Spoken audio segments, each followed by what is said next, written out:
Oh, hey, it's your friend who needs at least a 5-minute self-pep talk before any call they have to make like a proper millennial. Back for some more tech tea. So without further ado, let's get into it. Here are 3 tech updates to get you through your Wednesday.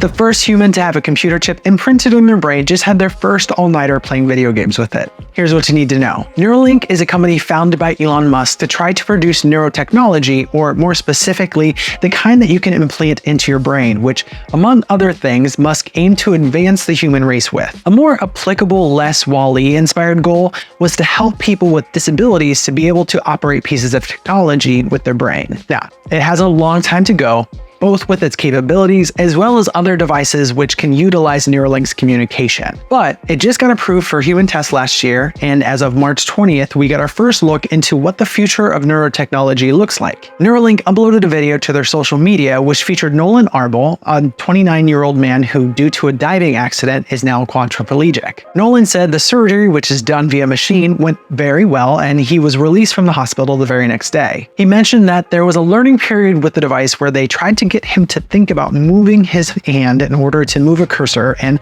now he just thinks about where it needs to go and it's there. While the video shows him playing chess and controlling music via the device, Nolan said that he spent an entire night playing Civilization VI with his newfound freedom. Previously, it was something he wasn't even able to do by himself, but rather with the help of others, when now he can be more present in a way he couldn't since before the accident. Both Nolan and Neuralink agree that by no means is this perfect and real-life uses are still on the ground level, but the hope is with more people signing on to the project, it will help other companies make compatible hardware and software for it. Who knows, we can even start to see thought-controlled wheelchairs and prosthetics in the future.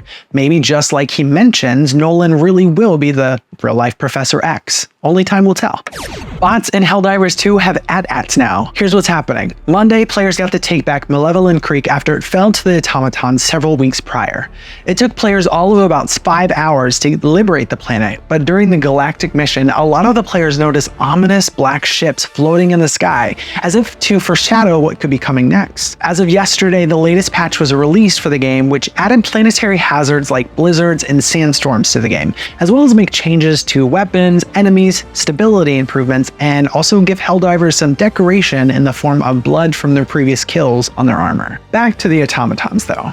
The ominous ships from Monday's order are firing deadly lasers, wreaking even more chaos than usual for these Helldivers. Along with these gunships, players need to go up against AT-AT style quadruped tanks, which, just like the name suggests, need an insane amount of firepower to take down. Even though players secured the planet, they won't get a major reward until they rescue another while holding the fort down on the creek. The devs are clearly saying the automatons are big mad and will make that challenge even more difficult than before. This poor planet will never know peace. And finally, we got a release date for Final Fantasy XIV Dawntrail and a hint at Final Fantasy IX Remake. Maybe. Here's what happened. Thanks to PAX keynotes, we learned so much about upcoming Final Fantasy things. At the top of the list, I mentioned about a week ago that the release date for the upcoming Final Fantasy XVI DLC, The Rising Tide, is due out anytime. And boom, here we are. The final DLC, which features the Leviathan icon, will be downloadable April 18th for $20 on PS5. Or you can buy both of them for $25 if you haven't played Echoes of the Fallen already. We also got confirmation that not only will the PC port run smoother than the PS5 version, obviously, it could get up to 100 FPS depending on your rig. Although Yoshida did mention you should check out the demo first since your mileage may vary. Moving on to Final Fantasy XIV, the latest expansion, Dawntrail, finally gets a launch date for July 2nd, but those that pre-order can play it June 28th. Yoshida said that he wanted to do a whole week early for pre-order players, but it would then clash with Elden Ring's DLC. He jokingly exclaimed he's giving us one whole week to get through the DLC prior to Dawntrail. And just in case you were worried that the newest story might not be as popular as Endwalker was, don't worry. Pre-order popularity is already causing mass chaos, so brace yourselves for another long queue come release date. Can we talk about the pre-order bonuses and the song choices for the announcements though?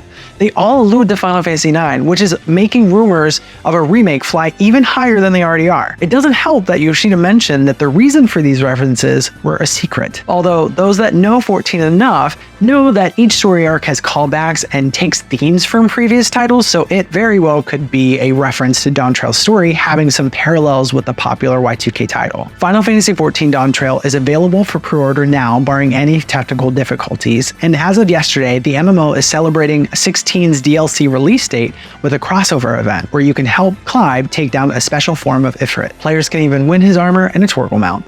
That's all I have for now. Make sure to like and subscribe if you haven't already, and I'll see you back here for some more tech tea.